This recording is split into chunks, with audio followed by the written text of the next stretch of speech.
I'm Mr. C, this is Crash Course Mythology, and today we're going to discuss one of the greatest stories in classical mythology.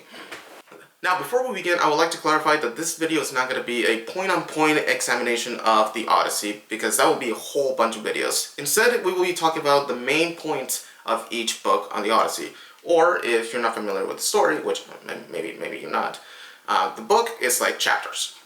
So, let's start with Book 1. Book 1 opens with Athena and Hermes talking to God about helping Odysseus return to his home, and after some talking, he agrees, and sends them on a mission to help him. Athena goes to Ithaca, home of Odysseus and his family, and things are not going well there. Odysseus' home is rampaged by an abundance of suitors, asking for the hand of his wife, Penelope, who refuses every time in the vain hope that her husband is alive.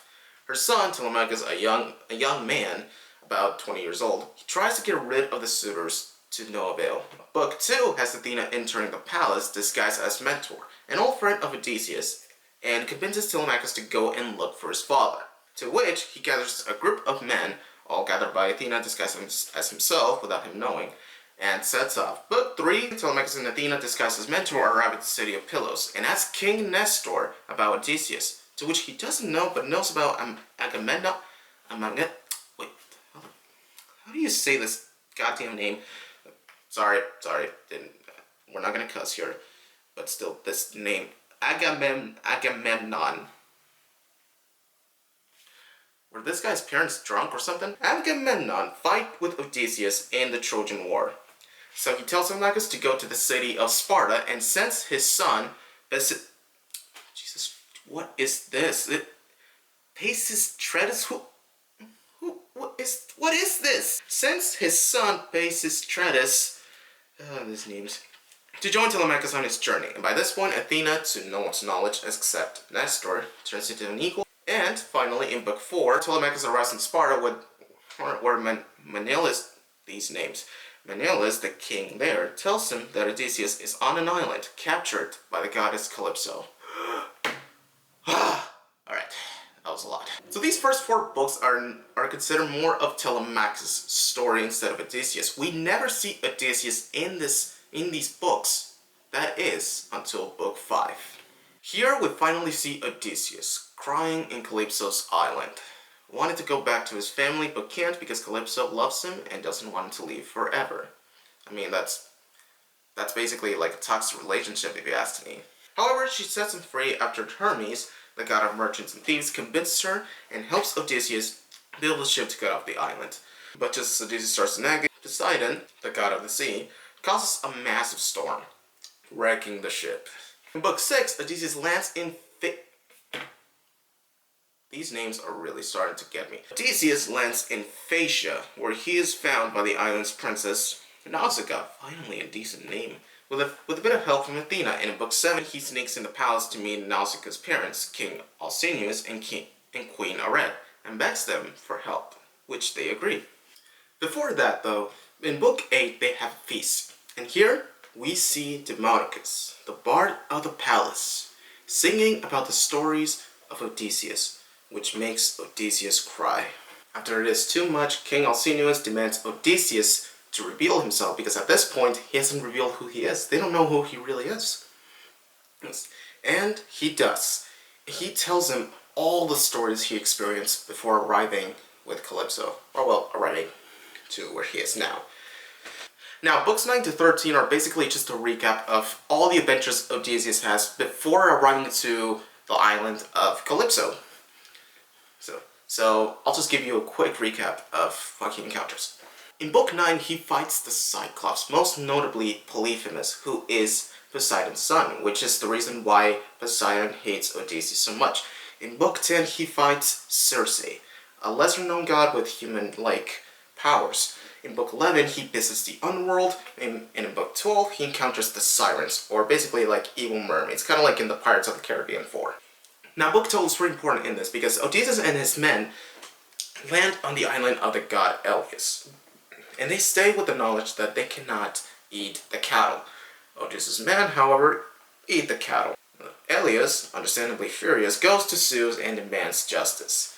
So as Odysseus and his men leave the island, a massive storm attacks them, leaving only Odysseus alive and lands on Calypso's island. By book 13, we get back to the present, and Odysseus, with help from King Alcinous and Queen Gareth, prepares a ship and heads back to Ithaca. Now this chapter is kind of funny because by the end, Poseidon's really angry that Odysseus is getting home, and so he calls to Zeus, basically telling him, "Hey, what the hell? Like, how can you do this? Can you kill him?" And Zeus is like, "Nah, I like Odysseus. You can kill everyone on the island though, but not Odysseus." So, yeah, great move there, Zeus. Okay, we're almost getting to the exciting part. Well, I mean, everything here is the exciting part, but we're almost getting to the very, very exciting part. Okay, in book 14, Odysseus arrives to Ithaca and Athena discusses him as an old beggar, because we'll see later. In book 15, Telemachus starts to head back to his home. In book 16, Telemachus and Odysseus finally get to meet each other. After 20 years since he was born, Telemachus gets to meet his papa. Now, books 17 to 20 are basically Odysseus just examining the suitors. He's seeing who is the weakest and who is the strongest. That's what I mean.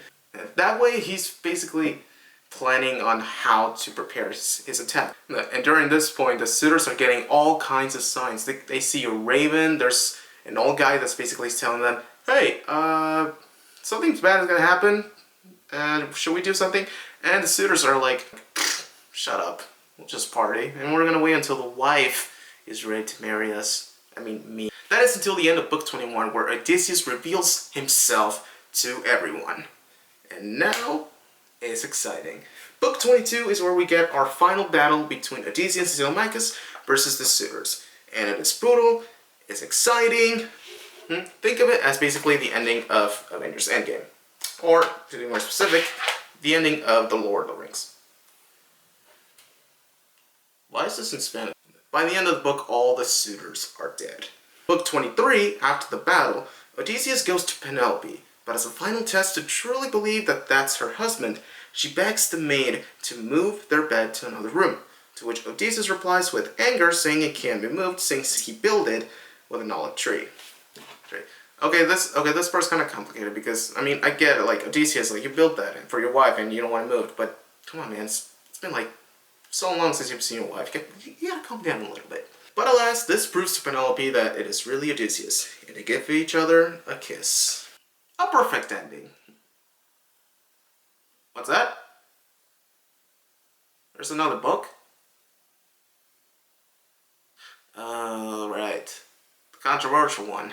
Yeah, believe it or not, there's actually one more book after book 23. So let's talk about the most controversial part of the Odyssey. Book 24. In book 24, Odysseus finally meets with his father Laertes, and they're finally able to make time. However, excuse me, I had a burp there. However, all the families of the suitors come by and want to kill them. But in a big move, Athena comes in and makes all the families of the suitors forget about everything and sends them home. And yeah, that's the end.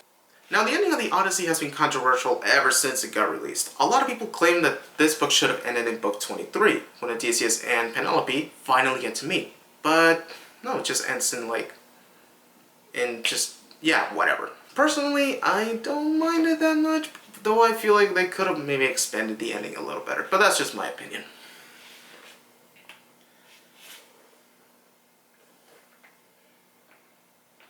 Yeah. Now, with all that said, why are we still talking about this book? Why, to this day, are we still talking so much about it? Well, for starters, it's just an epic story. It was one of the first epics to be released during that time. If you want to be more specific, you could say this was a blockbuster during ancient Greece. Even though the ending can be a little and there are some questionable things that I didn't get to talk about, but I would love to talk about in a separate video.